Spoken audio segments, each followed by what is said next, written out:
Imperialism study guide. Please ignore any background noises if you hear. The first part of the video, it's more like an overview. It will talk about the reason and effects of industrial revolution and imperialism. If you're in a rush, just watch this part of the video. If you have more time, please watch the whole video to get a better grasp of your understanding. And before the video starts, please get your notebook and your pencils, because you have to take notes to remember stuff. So one of the reasons is the agricultural revolution. The improvement of crop production reduced the number of people required to work in the farms. Some examples I can give you is invention of seed drill. This allowed seeds to be planted equally, so that the space between them are the same, so that each plant gets the amount of mineral and space it needs.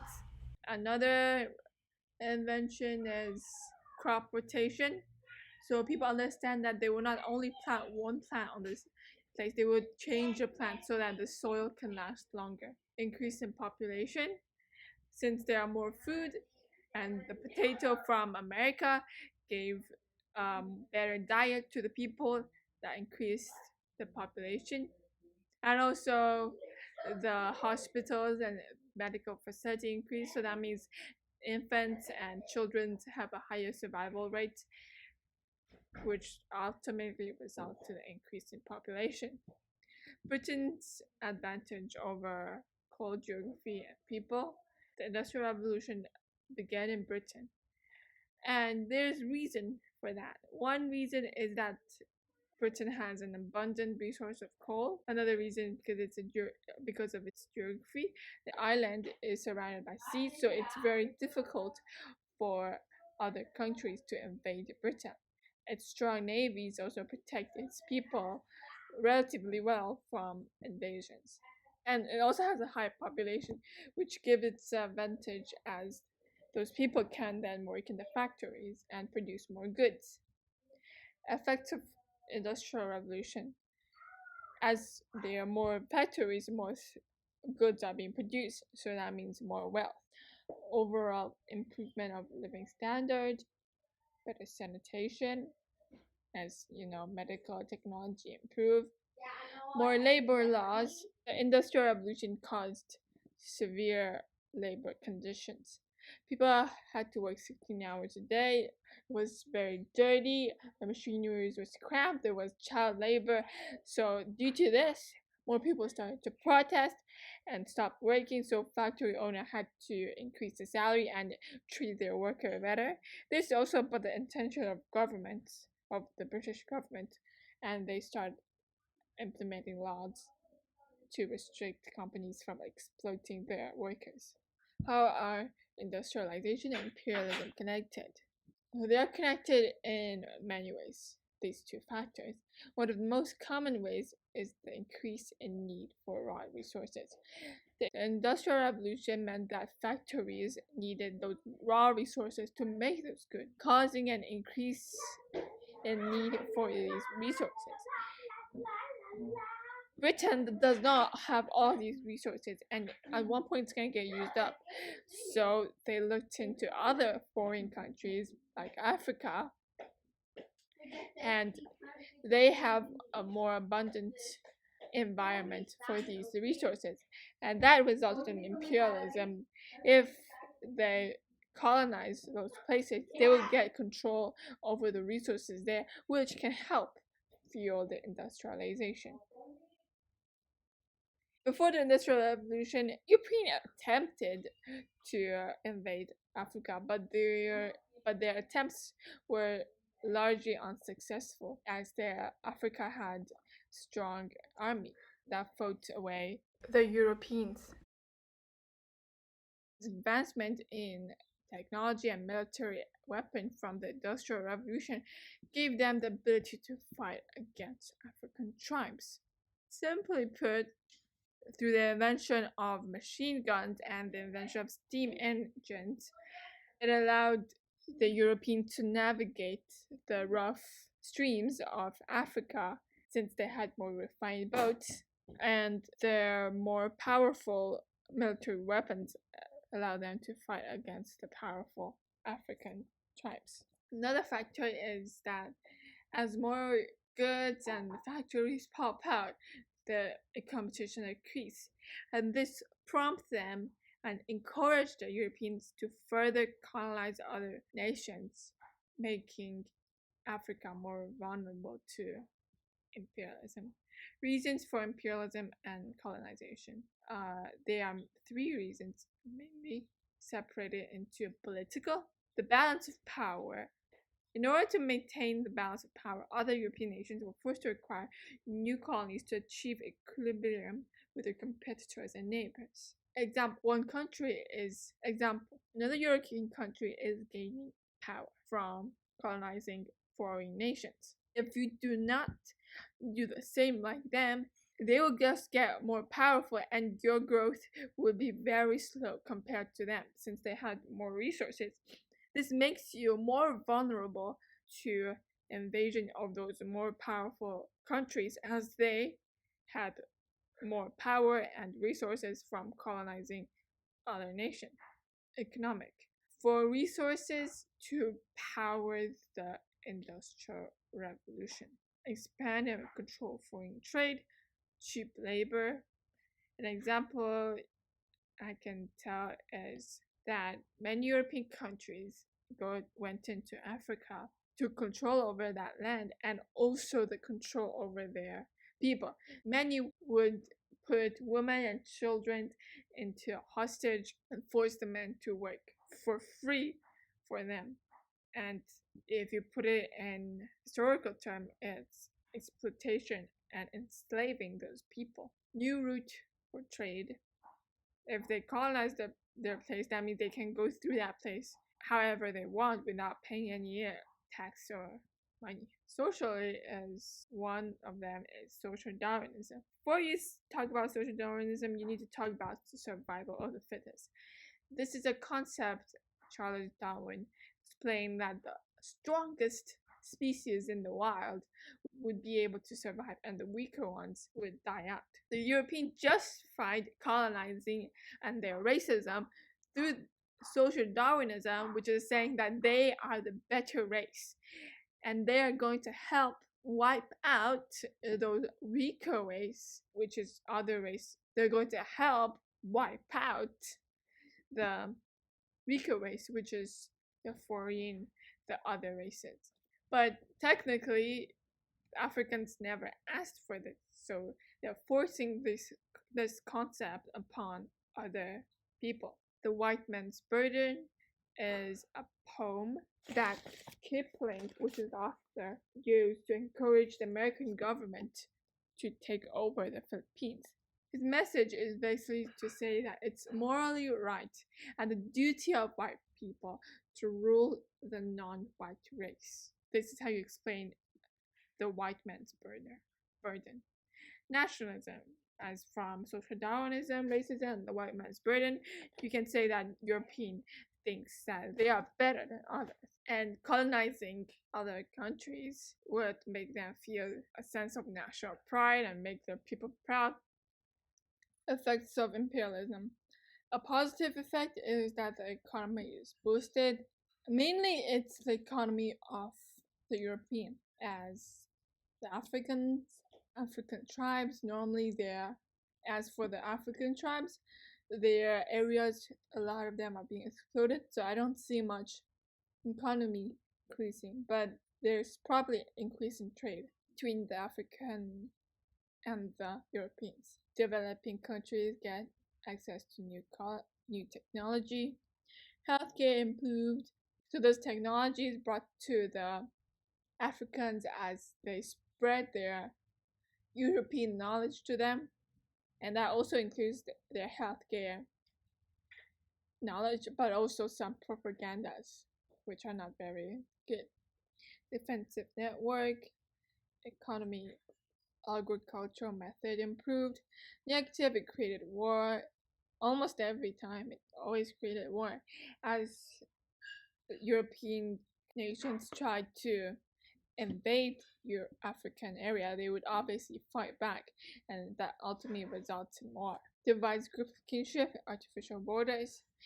Africa has hundreds of tribes. And there's just so much of European countries invading. There's like 8 or 9, or maybe even more, but this is the rough number of European countries invading. And they took up like at least like 90% of Africa. So that means one area, example, the British colony, there would be like 50 or like 20 to 30 African tribes.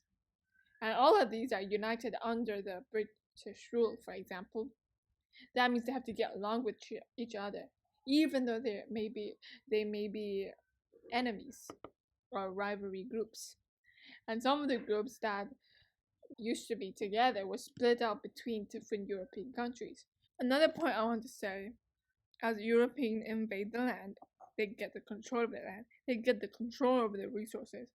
So the people there, many of them, they lose their home, their farms, and have less control over their land. Examples of imperialism in Southeast Asia. China gave up Hong Kong for 99 years as a way to stop the Anglo-Chinese conflict. The island became Britain's crown colony from war. Crown colony is basically just saying that it's British colony, British land. The first Opium War was fought between China and Britain, and the second Opium War, also known as the Arrow War and the Anglo-French War in China, was fought by Britain and France against China. If you want to know more about the Anglo-Chinese conflict, you can go search on Google. Relevant historical terms and vocabularies. The French Revolution is basically a change in system that occurred in the 18th century in France. Imperialism, the stronger country, the more dominant country, tried to take over or influence a weaker country in terms of politically, economically, or culturally.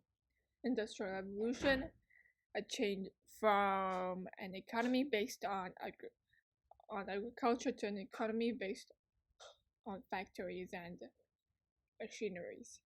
Inclusion Act is when publicly owned land becomes privately owned. Majority of them are owned by landowners. Some good stuff is that it's boosted the agricultural revolution, as people want to make sure their land grow more food. They will have more creative ideas and they will come up with things like the crop rotation. Negatively is that farmers have to be forced into cities and work in the cities, or they become tenant farmer and pay the rent to the landowner. Man's burden. Social Darwinism, as I already explained before. Racism. Colonization, you can also know, is when country takes control over another country's land. Exploitation, action of treating someone unfairly to get the benefits. You need to know how to infer and interpret message or visual sources, understand written sources, know the difference between primary and secondary sources. Primary sources are direct, raw information to be interpreted. An example is autobiography, when a person writes about their own life. Secondary sources, second-hand information. Interpret primary sources. A secondary source, an example, is biography, when someone else writes about someone's life. Be aware of the value and limitation of different types of source. If you want to learn about limitations, you have to ask yourself, you want to find the limitation, ask yourself, what source makes this less valuable to you? Use sources and your own knowledge to construct and support an argument to answer a question. Say, like, from source D, I saw this. Link it to the source. Use evidence. Quote it. Express ideas in an organized manner through writing. Use the PEEL structure, CER structure, point, evidence, explain. You actually don't need to, just use PEE. You don't really need to link it back. That's for English. And include introduction and conclusion. Industrial Revolution is a change from industry based on agriculture to an industry based on machineries and factories. Industrialization, more use in machineries, Agricultural revolution, increased production of crops, effects and impacts of agricultural revolution, people's diets improved, increase in population, um, higher higher survival rates of children's, enclosure movement, publicly owned land becomes privately owned, explained before, cottage industry allowed women most of the time to work inside their house and make clothes. This is beneficial as many of them have children, so they can watch their children and also earn income for the family.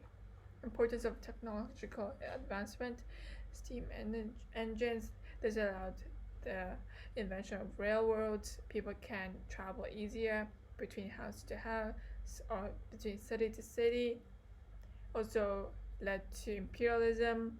It allowed the advancement in military weapons like the machine guns, which allowed the Europeans to invade Africa and kill a large number of them in a short amount of time. Reasons why Britain is the birthplace of industrial revolution: coal has geography to Ireland, the population is high, capitalism, whatever you make is what you get. You don't have to share it with other people. What was Britain's first industry to be transformed? Textile. James Watt's steam engine. Steam engine that burns less fuel and also works more efficiently. Impacts of railroad: faster transportation, more traveling between cities.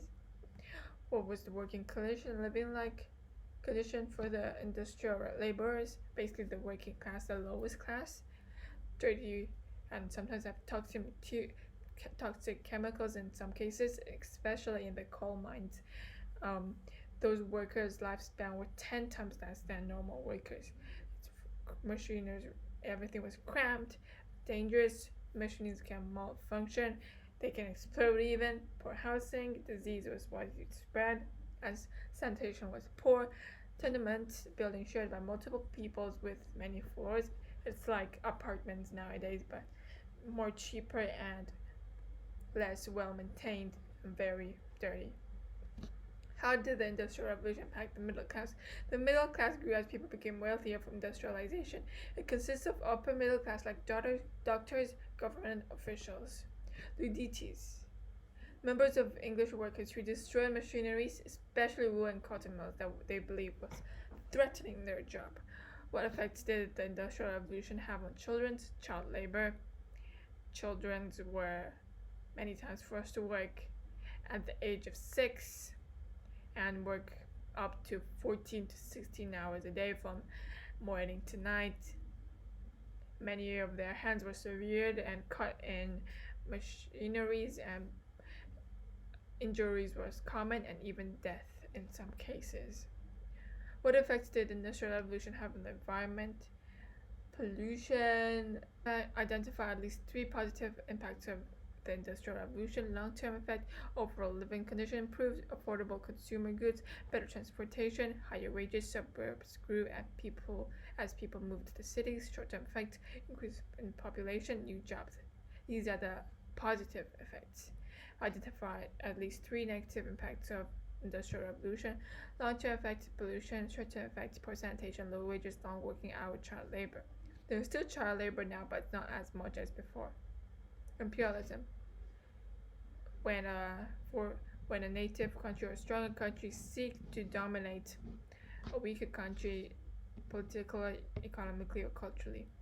What did Africa look like before the European conquest? The majority of the land were intact, only a small portion was controlled by Europeans. Causes and reasons for European imperialism in Africa: need for raw resources, labor, power, competition with other European countries. More countries are trying to get a piece of the pie from Africa. This prompt them from other countries, other European countries, to do the same, so they will not fall behind in the race. Social Darwinism, I explained before already. Berlin Conference, a conference held in Berlin to discuss how Africa will be split up. A side tip I want to give you is that no African leaders was invited. So that means Europeans completely ignored the opinions of African and viewed them as being way less than them. King Leopold II, second king of Belgium, exploitation of Congo. King Leopold II went to Africa to exploit the people there and use the resources there for rubber for the time. He also used other resources, but the main thing was the rubber. Colonization of Southeast Asia. The Dutch, British, French, and Americans attempted to try and colonize areas like Vietnam, China, and India. Efforts of imperialism on colonized people at the time. Spread of diseases, environmental degradation, human rights violation. Effects of imperialism in the world today. European language on non-European land. Social media. A lot of the also American culture, since Americans technically the most powerful country at this time. It's also the American culture can be seen widely across the world, and social media makes people think more similarly than before, also known as globalization. Low development in countries like Africa, Indonesia, Vietnam, and so on. These Asians and African countries were colonized by European countries, and after they left, it left them very vulnerable, and the effects can still be seen today. Good luck in your exam.